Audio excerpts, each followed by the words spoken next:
Estamos ya de vuelta en este cruce de palabras conversando con la doctora Ana María Aragonés, investigadora del Instituto de Investigaciones Económicas de la UNAM, especialista en migración, sobre la tragedia con los migrantes en Ciudad Juárez. Ana María, es inevitable mirar esta tragedia con los anteojos de un acuerdo migratorio entre México y Estados Unidos, en donde México se ha comprometido a convertirse en una especie de border patrol subrogada, ¿no?, para no permitir que los migrantes de otros países del Caribe o de Centroamérica o de Sudamérica lleguen a Estados Unidos. Un acuerdo que se estableció incluso bajo las amenazas de Donald Trump de que si no se establecía, además de militarizar aún más la frontera, se iban a aplicar aranceles a las exportaciones mexicanas. Sí. Ese es el marco en el que nos estamos encontrando. ¿Es correcto? Totalmente, pero vale la pena que antes pensemos por qué Trump se volvió loco. Digo, estaba fácil que se volviera loco, ¿no? Cualquier cosa. Pero habría simplemente que recordar que cuando entra Andrés Manuel López Obrador, su propuesta de política económica era muy interesante. Era, primero, pensar que era un derecho humano, iba a ser bajo lo que llaman ahora gobernanza de derechos humanos, por lo tanto podían entrar, de hecho, es más, decía, vengan, aquí van a encontrar trabajo, vamos a ponerlos con lo de sembrar vida, o sea, que se les va a dar toda la documentación necesaria, pueden estar en el territorio como debe ser, porque es el libre movimiento, ¿no? O sea, no puedes decir que no pueden moverse como ahora. Ningún ser humano es ilegal.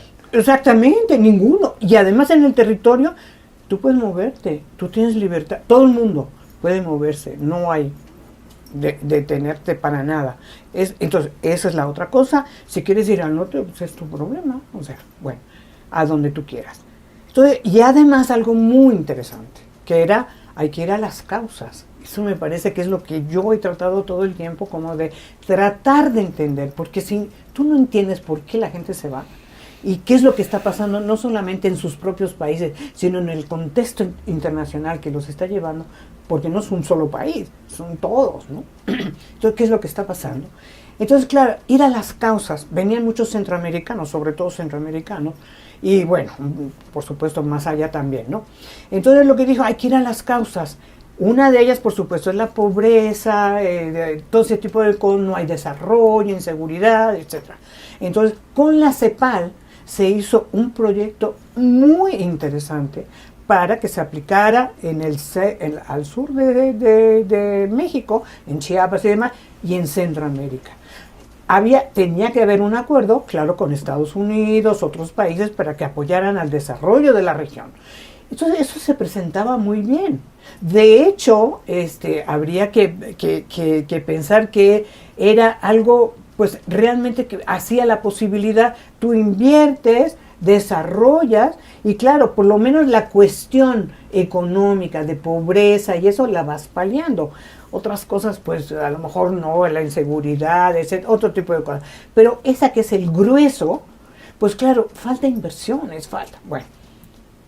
Pues eso lo volvió loco a Donald Trump, porque lo que dijo, claro, empezó a llegar mucha gente, pero eso de que es un efecto llamada, no es cierto. La gente, no porque te digan, oye, ahora van a abrir la puerta, tú entras.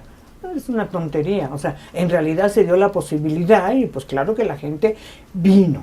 Y entonces empezó a llegar mucha gente, pero tú no veías que pasaban. Se volvió loco porque decía que toda esa gente iba a llegar y entonces lo que tú decías, o sea, sanciones y el 25% de aranceles y bueno, una cosa verdaderamente terrible. Y ahí el gobierno mexicano, Andrés Manuel López Obrador, pues dijo, bueno, ¿qué hago? El problema, yo entiendo que algunos dicen, bueno, no, eso no podía ser porque estaba en contra del libre comercio. Daba lo mismo, eso podía pasar. Pero en realidad la situación forzada a la que se vio Andrés Manuel López Obrador lo está llevando a esto. Yo creo, en este momento, no es Trump, en este momento, yo creo que es una situación inaceptable poner a la Guardia Nacional, número uno. O sea, esa Guardia Nacional en el sur y en el norte, ¿por qué le vas a cuidar la frontera a Estados Unidos con la Guardia Nacional? Si la necesitamos, que vaya contra los criminales, pero no contra los migrantes. Eso es una cosa absolutamente innecesaria. No entiendo tampoco por qué la puso. La otra cosa, en realidad, es detenerlos. O sea, tú puedes decir, bueno, pues tú dirás muy bien lo que tú quieras, pero yo no puedo hacer eso. O sea, además te los voy a regresar. ¿Por qué me los vas a regresar? Al principio yo me acuerdo que yo dije, muy al principio decía, bueno, pobre gente, a lo mejor los regresan y por lo menos ya nos regresan a sus países que no pueden ir, ¿no? No, ha sido un desastre, porque en realidad lo que están haciendo, los regresan, se quedan en la frontera, no tienen condiciones, pero además, entonces, esa cosa que era paso, derechos humanos, se convierte en contención, seguridad nacional. Eso es lo que hace Estados Unidos. Y eso lo ha hecho todo el tiempo. O sea, eso que era una posibilidad diferente totalmente, Estados Unidos lo impide. Y si tú piensas lo que ha pasado, dicen, antes no se...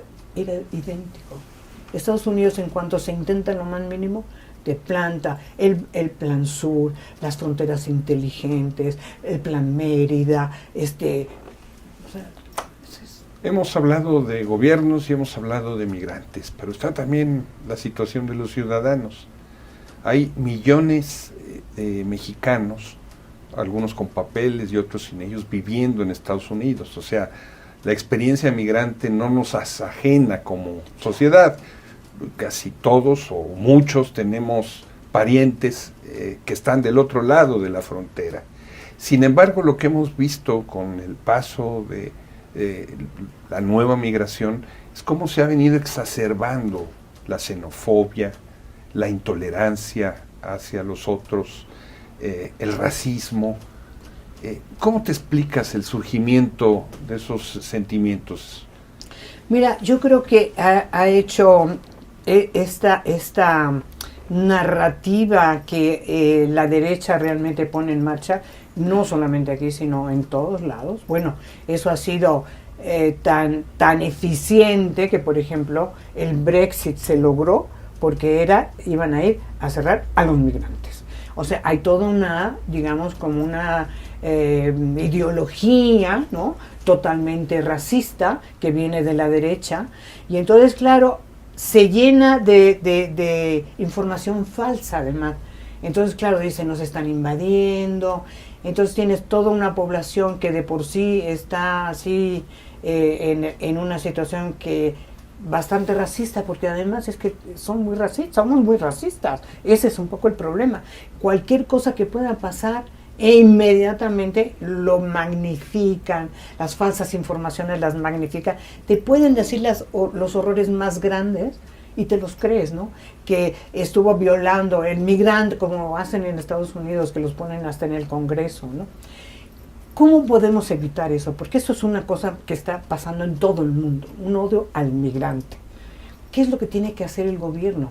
El gobierno mexicano tiene que hacer un programa público de concientización para poder enfrentar esta narrativa. Pero no le queda de otra, o sea, no podemos, es muy difícil, pero no hay nada. Entonces tú tienes que reconocer que la migración es un derecho de la gente, que tenemos, ¿cuántos millones tenemos en Estados Unidos? Que además decimos que qué maravilla que nos mandan las remesas, que son maravillosos, ¿no? Pues eso es lo que eso es lo que hay que estar reforzando permanentemente. Sin embargo, el alcalde de Ciudad Juárez, que pertenece al partido gobernante, ha hecho las peores declaraciones racistas. Así es. Particularmente en contra de venezolanos, ¿no? Y ha convocado a la población a movilizarse.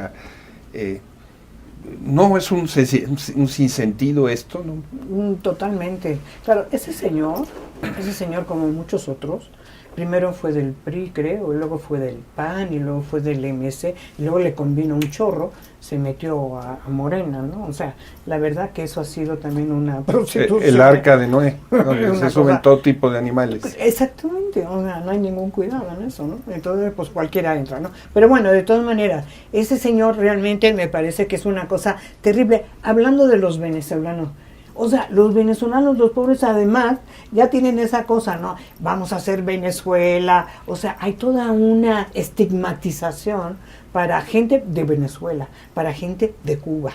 Porque ese es el otro. Vienen los médicos cubanos y los estigmatizan y que además son esclavos. Ese espanto, ¿no? Ese tipo de cosas que son horribles. ¿Y dónde está el problema, por ejemplo, de los venezolanos y de los cubanos? En realidad Estados Unidos les ha puesto unas sanciones inaceptables. ¿Por qué Estados Unidos es capaz unilateralmente, ilegalmente, de aplicar sanciones porque no le gusta el gobierno de Maduro o el de Chávez, porque ese es de Chávez? Y lo mismo con Cuba, llevan 60 años. Eso es promotor de migración. Pero además ellos creen que de esa manera lo que van a crear una cantidad de problemas internos para derrocar lo que a ellos no les interesa que sea, y lo que están creando es migración. Ellos son los culpables. Lo primero que habría que decirles, quiten las sanciones y eso se acaba en una gran medida. Quiten el bloqueo de Cuba y eso se acaba. O sea, eso es lo que ha hecho Estados Unidos, poner esas sanciones son unilaterales y son ilegales y provocan migración.